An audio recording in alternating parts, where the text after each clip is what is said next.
Welcome to 5-Minute Lessons for Nonprofits. I'm Mike Gellman. Today, we will be talking about establishing a timeline to prepare an annual budget. We are going to break this discussion up into 3 sections: when to start, creating the work plan with a timeline attached, and talk about some key deliverable dates. The starting point is interesting. So what do you want to consider? You want to look at past working practices, but really what you're looking at is scheduling and where there's opportunity for sufficient time allotment for 3 phases: preparation phase, approval phase, and then of course implementation of the budget. Under scheduling, what you're considering here is the seasonality or workload of your staff and your organization when there's the timing of major programs. And then also looking at funding and the timing of funding. And you can break that into 2 areas: consistent or predictable funding versus irregular or inconsistent funding that you might find with a major gift. Consistent funding would, dues or annual appeals. A timeline assessment is also there. The preparation phase will take the most. Usually like to have anywhere from 6 to 8 weeks for that. And then the approval phase will take 1 or 2 weeks. And then, of course, we want to give the finance department time to implement the budget. So that's the implementation phase. Now, one thing to help you to move the process up earlier is to move from labeling the budget a proposed budget to a provisional budget.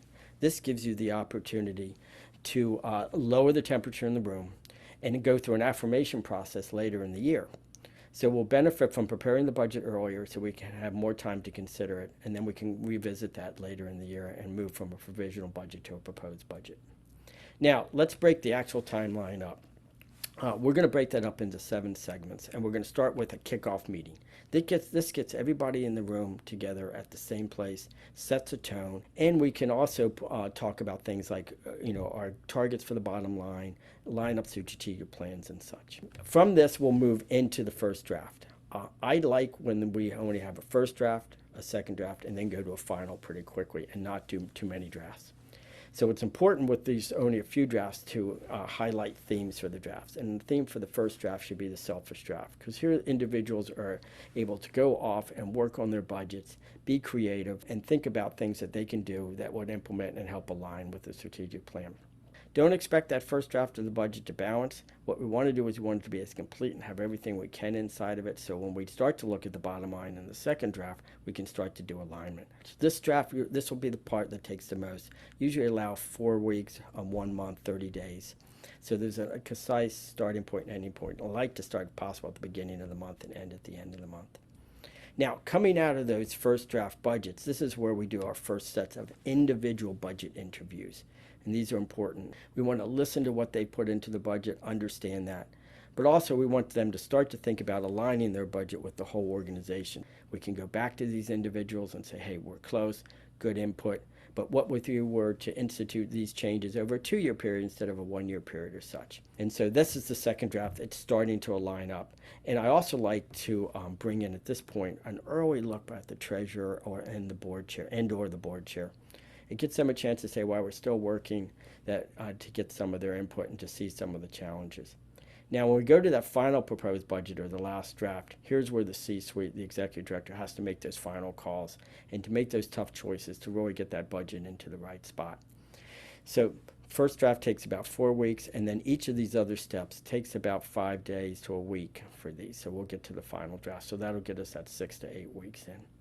The presentation phase of the budget we need to think about. One of the best things to do is to have a cover memo that really talks about the challenges, significant changes, goals, and not to get into any repetitive things that people already know about. We want to talk about the areas that if you think the board's going to ask a question, you want to cover that in that cover memo.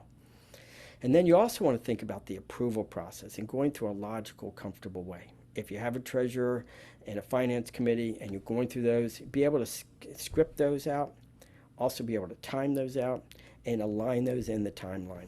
So this phase will end with the board approval. There's 4 key dates going back that I'd like to highlight for everybody. The kickoff meeting is one. The midpoint, that's between the first and second draft, is a real critical one for me.